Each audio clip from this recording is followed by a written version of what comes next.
ജില്ലാ സ്റ്റേഡിയത്തിന്റെ നിർമ്മാണവുമായി ബന്ധപ്പെട്ട് മന്ത്രി വീണ ജോർജ് പങ്കെടുത്ത അവലോകന യോഗം അലങ്കോലപ്പെടുത്താൻ യൂത്ത് കോൺഗ്രസ് പ്രവർത്തകരുടെ ശ്രമം. സംഘടിതമായി എത്തിയ കോൺഗ്രസ് കൗൺസിലർ അംഗങ്ങളാണ് യോഗം അലങ്കോലപ്പെടുത്താൻ ശ്രമം നടത്തിയത്. പത്തനംതിട്ടയിലായിരുന്നു ഈ അലങ്കോല ശ്രമം നടന്നത്. വിവരങ്ങളുമായി സുജു ടി ബാബു ചേരുകയാണ്. സുജു, ഒരുപക്ഷെ മന്ത്രി പറഞ്ഞതുപോലെ കേരളത്തിലെ സാധാരണക്കാർക്ക് ആശ്രയമായ പൊതുജനാരോഗ്യ സംവിധാനത്തെ തകർക്കാൻ നടത്തുന്ന ശ്രമങ്ങൾ, കോൺഗ്രസും യൂത്ത് കോൺഗ്രസും നടത്തുന്ന ശ്രമങ്ങൾ, കേരളത്തിലെ ആരോഗ്യ മേഖലയാകെ കുത്തകൾ കീഴടക്കാൻ ശ്രമം നടത്തുമ്പോഴാണ് വീണ് കിട്ടിയ ഒരു അവസരം എന്ന രീതിയിൽ മന്ത്രിക്ക് നേരെ, അതോടൊപ്പം തന്നെ കേരളത്തിൽ എമ്പാടും അക്രമങ്ങൾ അഴിച്ചുവിടാൻ കോൺഗ്രസും യൂത്ത് കോൺഗ്രസും ശ്രമിച്ചുകൊണ്ട് അതിൻ്റെ ഭാഗമാണ് ഈ സ്റ്റേഡിയത്തിൻ്റെ പരിപാടിയുമായി ബന്ധപ്പെട്ട് നടന്നിയ യൂത്ത് കോൺഗ്രസിൻ്റെ അതിക്രമം. എന്താണ് ഇന്ന് അവിടെ നടന്നത്?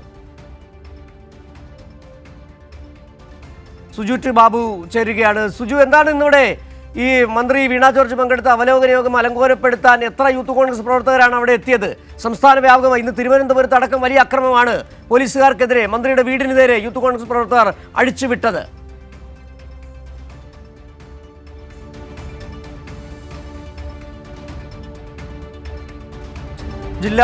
പത്തനംതിട്ട ജില്ലാ സ്റ്റേഡിയത്തിന്റെ നിർമ്മാണവുമായി ബന്ധപ്പെട്ട് മന്ത്രി വീണ ജോർജ് പങ്കെടുത്ത അവലോകന യോഗം അലങ്കോലപ്പെടുത്താൻ യൂത്ത് കോൺഗ്രസ് പ്രവർത്തകരുടെ ശ്രമം. സംഘടിതമായി എത്തിയ കോൺഗ്രസ് കൗൺസിലർ അംഗങ്ങളാണ് യോഗം അലങ്കോലപ്പെടുത്താൻ ശ്രമം നടത്തുകയും ചെയ്തു. വിവരങ്ങളുമായി ഇപ്പോൾ സുജു ടി ബാബു ചേരുകയാണ്. സുജു, ഏതായാലും കോൺഗ്രസ്സുകാർ, യൂത്ത് കോൺഗ്രസ്സുകാർ, ഇപ്പോൾ കോൺഗ്രസ് കൗൺസിലർമാരാണ് പത്തനംതിട്ടയിൽ സ്റ്റേഡിയം നിർമ്മാണ പ്രവർത്തനം അലങ്കോലപ്പെടുത്താൻ ശ്രമിക്കുകയും ചെയ്തത്.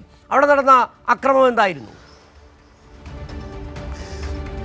സിജു, വളരെ അപഹാസ്യമായ നടപടിയാണ് കോൺഗ്രസിൻ്റെ കൗൺസിലർമാരുടെ ഭാഗത്തുണ്ടായിരിക്കുന്ന DCC വൈസ് പ്രസിഡന്റ് കൂടിയായിരിക്കുന്ന സുരേഷ് ബാബുവിൻ്റെ നേതൃത്വത്തിലാണ് ഇത്തരത്തിലൊരു അലങ്കോലപ്പെടുത്തൽ ശ്രമം ഉണ്ടായിരിക്കുന്നത്. ജാളിത മറിക്കാനാണ് കോൺഗ്രസിൻ്റെ ഭാഗത്ത് ശ്രമം എന്നാണ് ആരോഗ്യവകുപ്പ് മന്ത്രി വീണ ജോർജ് പറയുന്നത്. സംഭവം ഇങ്ങനെയാണ്. പത്തനംതിട്ട ജില്ലാ സ്റ്റേഡിയം KK നായരുടെ പത്തനംതിട്ട ജില്ലയുടെ പിതാവിൻ്റെ നാമധേയത്തിലുള്ള സ്റ്റേഡിയത്തിൻ്റെ നിർമ്മാണത്തിൻ്റെ ആദ്യഘട്ട നിർമ്മാണ ഉദ്ഘാടനമല്ല, പണി പൂർത്തിയായതിൻ്റെ ഫസ്റ്റ് ഫേസ് ഉദ്ഘാടനവുമായി ബന്ധപ്പെട്ട സംഘാടക സമിതി യോഗമാണ് ഇന്ന് പത്തനംതിട്ട YMC ഹാളിൽ ചേർന്നത്. ഈ യോഗത്തിലെത്തിയ ശേഷം പ്രതിഷേധം ഉന്നയിക്കുകയായിരുന്നു കോൺഗ്രസ് കൗൺസിലർമാർ. പ്രധാനമായി നമ്മൾ ചിന്തിക്കേണ്ട ഒരു കാര്യമുണ്ട്. ഈ സ്റ്റേഡിയത്തിൻ്റെ നിർമ്മാണ ഉദ്ഘാടന ഘട്ടത്തിലും ഏതാണ്ട് ഒരു വർഷം മുമ്പ് മാത്രമാണ് നിർമ്മാണ ഉദ്ഘാടനം നടന്നത്. ആ ഘട്ടത്തിലും കോൺഗ്രസ് കൗൺസിലർമാർ പ്രതിഷേധവും ആ ഉദ്ഘാടന ചടങ്ങ് അലങ്കോലപ്പെടുത്താൻ ശ്രമിച്ച ആളുകളാണ്. മാത്രമല്ല, പത്തനംതിട്ടയിൽ ഒരു സ്റ്റേഡിയം നിർമ്മിക്കാൻ വേണ്ടി കോൺഗ്രസിൻ്റെ UDFിൻ്റെ നേതൃത്വത്തിൽ 3 തവണയാണ് കല്ലിട്ടത്. ഒന്ന് ബഹുമാന്യനായ സംസ്ഥാന ഗവർണറെ ഉൾപ്പെടെ കൊണ്ടുവന്ന് കല്ലിടുകയും ചെയ്തിട്ടുണ്ട്. എന്നിട്ട് ഒരു തൂണ് പോലും പണിയാൻ കോൺഗ്രസിനോ UDF ഭരണസമിതിക്കോ കോൺഗ്രസ് ഭരിച്ച സംസ്ഥാന സർക്കാരിനോ സാധിച്ചിരുന്നില്ല. എന്നാൽ ഇടതുപക്ഷം അധികാരത്തിൽ വരികയും മന്ത്രി വീണ ജോർജ് ആരോഗ്യവകുപ്പ് മന്ത്രിയായിരിക്കുന്ന ഘട്ടത്തിൽ കിഫ്ബി പദ്ധതി മുഖേനയാണ് സ്റ്റേഡിയത്തിൽ നിർമ്മാണം ആരംഭിക്കുന്നത്. അതിൻ്റെ അവസാന ഘട്ടത്തിലാണ് ഫസ്റ്റ് ഫേസ് ഉദ്ഘാടനത്തിന് ഒരുങ്ങിയും കഴിഞ്ഞു.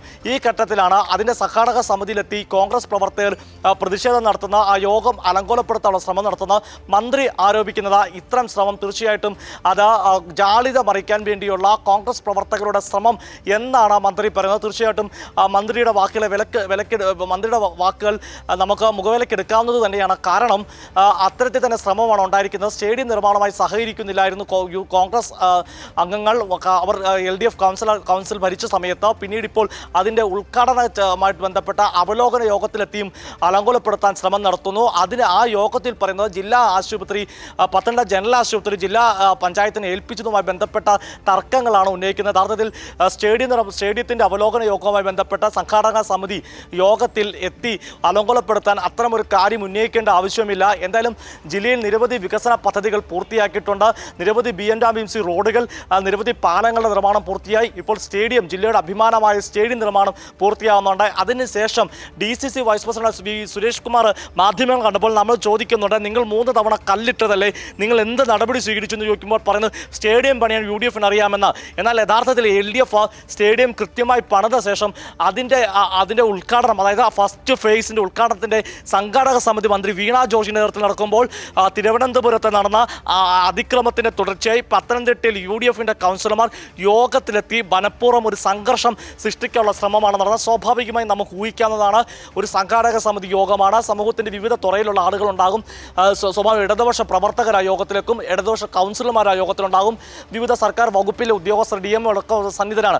അത്തരമൊരു യോഗത്തിൽ മാധ്യമങ്ങളുടെ മുമ്പിൽ വന്ന് പ്രതിഷേധിച്ചു കഴിഞ്ഞാൽ യോഗം അലങ്കോലപ്പെടുമെന്നും സ്വാഭാവികമായി ഇടത് പക്ഷ പ്രവർത്തകർ അതിനെ പ്രതിഷേധിക്കുമെന്നും ഊഹിക്കാവുന്ന വിഷയം തന്നെയാണ്. ഇതെല്ലാം മുമ്പിലുള്ള വസ്തുത എന്നിരിക്കെയാണ് UDFിൻ്റെ ഭാഗത്തുനിന്ന് യോഗം അലങ്കോലപ്പെടുത്താനുള്ള ശ്രമം. അതായത് ചുരുക്കി പറഞ്ഞു കഴിഞ്ഞാൽ സ്റ്റേഡിയം 3 തവണ കല്ലിടുകയും ഒരു തൂണ് പോലും പണിയാൻ UDFിന് സാധിച്ചില്ല. ഇപ്പോൾ LDF സർക്കാർ വന്ന സ്റ്റേഡിയം നിർമ്മാണത്തിൻ്റെ അവസാന ഘട്ടത്തിൽ അതിൻ്റെ ഫസ്റ്റ് ഫേസ് ഉദ്ഘാടനം ചെയ്യാൻ പോകുമ്പോൾ അതിൻ്റെ സംഘാടക സമിതി യോഗം അലങ്കോലപ്പെടുത്തുകയാണ് കോൺഗ്രസ് പ്രവർത്തകരും കോൺഗ്രസ് കൗൺസിലർമാരും ചെയ്തിരിക്കുന്നത്. സിജു.